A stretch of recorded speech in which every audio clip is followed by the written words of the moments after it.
राष्ट्रमेव जयते में अब बात करते हैं झारखंड के दुमका की, जहां बेटियों के साथ दरिंदगी का मामला थमने का नाम नहीं ले रहा है। दुमका की बेटी अंकिता के हत्यारे शाहरुख का पीएफआई से लेकर आतंकी कनेक्शन सामने आ रहा है।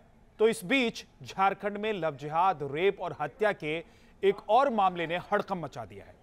दरअसल झारखंड के दुमका में अरमान नाम के दरिंदे ने एक नाबालिग लड़की के साथ रेप करके उसे मौत के घाट उतार दिया। लेकिन सीएम हेमंत सोरेन कह रहे हैं कि ऐसी छोटी मोटी घटनाएं होती रहती हैं, जिस पर बीजेपी हमलावर है। पूरी खबर आपको दिखाते हैं।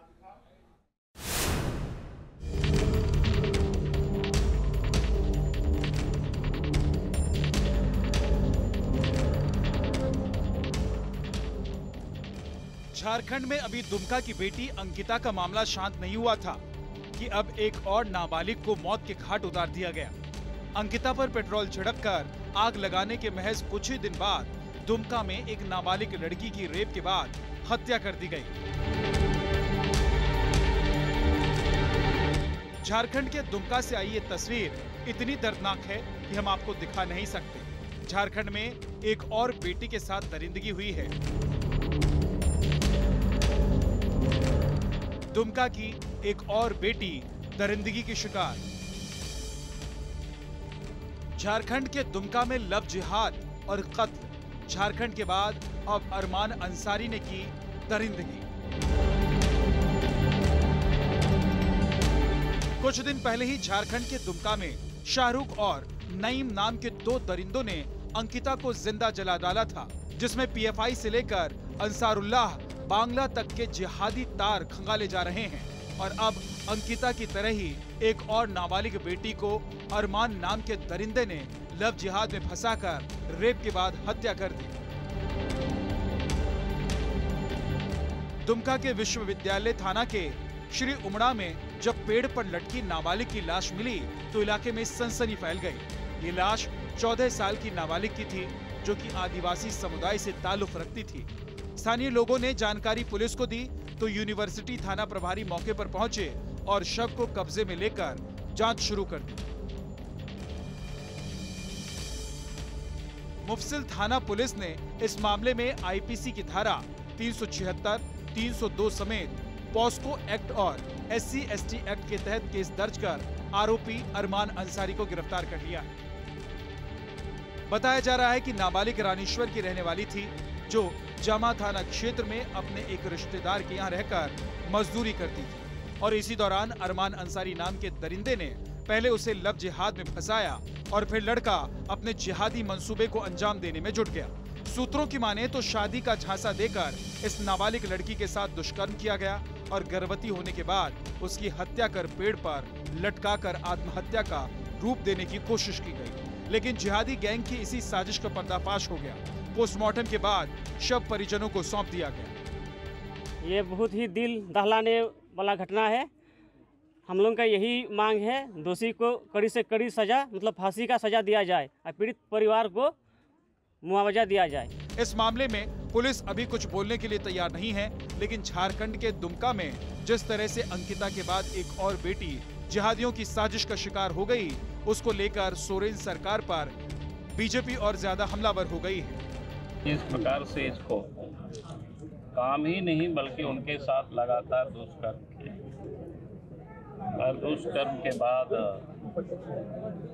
जब शादी की बात हुई तो जिस प्रकार से बात जो सामने आई, जो एक बच्ची है यहाँ की, उनसे उनकी बातचीत होती रही तो उन्होंने बताया पहले तो आला कसम की वो कसम खा रहे थे कि हम आपसे शादी करेंगे।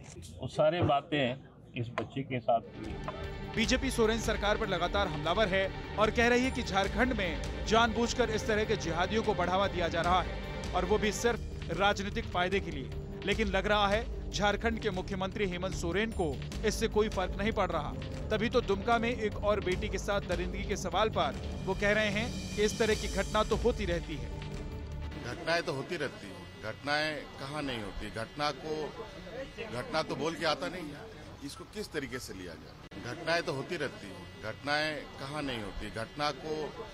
घटना तो बोल के आता नहीं है, इसको किस तरीके से लिया जाए। पहले अंकिता हत्याकांड और अब आदिवासी नाबालिग लड़की की लव जिहाद में फांसकर रेप के बाद हत्या।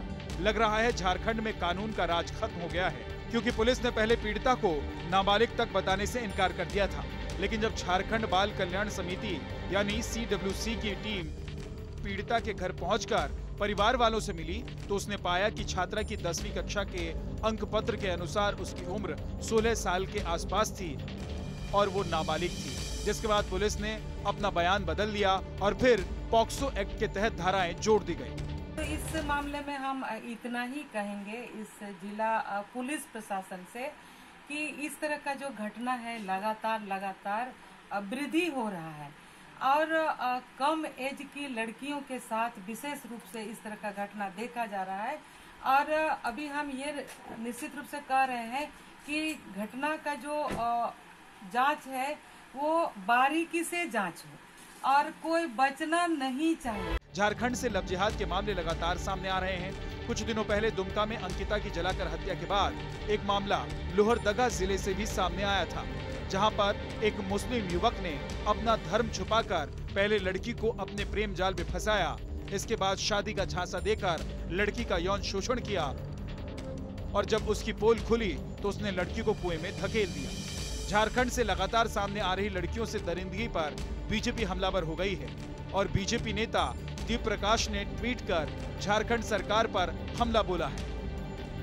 मुख्यमंत्री को यह पता था कि अब तो ये आदिवासी लड़की है, 14 साल की लड़की है, और जो सूचना मिल रही है कि बांग्लादेशी, जिसके बारे में कि निशिकांत दुबे लगातार बोलता रहा है कि बांग्लादेशी घुसपैठिया और ग्रूमिंग गैंग एक्टिव है, जो कि ज़बरदस्ती शादी कराता है, बच्चों आदिवासी लड़कियों के साथ शादी करता है, गरीब लड़कियों के साथ शादी करता है और मुसलमान बच्चे पैदा करता है। ये ग्रूमिंग गैंग है बांग्लादेशी का।